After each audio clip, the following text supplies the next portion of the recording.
Venezuelan President Nicolas Maduro says he's ready to negotiate with the country's opposition. Now, this comes a week after the U.S. and the coalition of countries came out to recognize Juan Guaido as the country's president. RT correspondent Ashlee Banks has more. Backed by the U.S., leader of the country's National Assembly, Juan Guaido, just last week declared himself interim president and has received open support from Washington and several of its allies in the West and Latin America. But countries like Russia, China, and Turkey are calling on all parties to recognize legitimately elected President Maduro. Maduro's attorney general announced the president would open a criminal probe into the opposition leader and requested he be banned from leaving the country.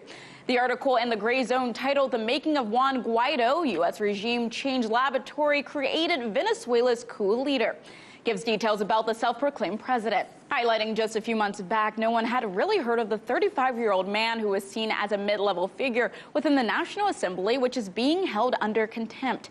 It wasn't until a call from U.S. Vice President Mike Pence that Guaido proclaimed himself as the interim president of the Latin American country. Many U.S. media outlets like the New York Times, Bloomberg News, and the Wall Street Journal applauded Guaido for this move. Investigative journalist Max Blumenthal sat down with Rick Sanchez to discuss why the U.S. is really backing Guaido. This extreme is being pushed by the U.S. because the U.S. actually does not want to bring all the sides together. They've rejected the talks offered by Mexico and Uruguay. And what they want is to push the most radical elements to destabilize the country and smash a socialist experiment so they can get control of the world's largest oil reserves. Meanwhile, Venezuelan President Maduro said Wednesday he was ready to sit down for talks with the country's opposition.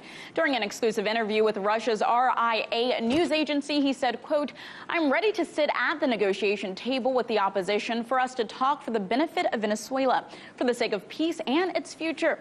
Maduro also had this to say in regards to the U.S. backing Guaido. This is unprecedented. It shows how desperate the White House is because they can't bring Venezuela to its knees. It's a very sensitive issue. What am I doing? I'm fulfilling my constitutional obligations as the commander-in-chief. Maduro is also open to the possibility of other countries mediating, saying, quote, "There are several governments, organizations globally, which are demonstrating their sincere concern about what is happening in Venezuela. They have called for a dialogue."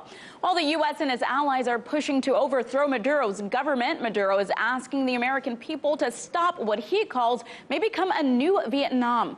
Reporting in the newsroom, Ashlee Banks, RT.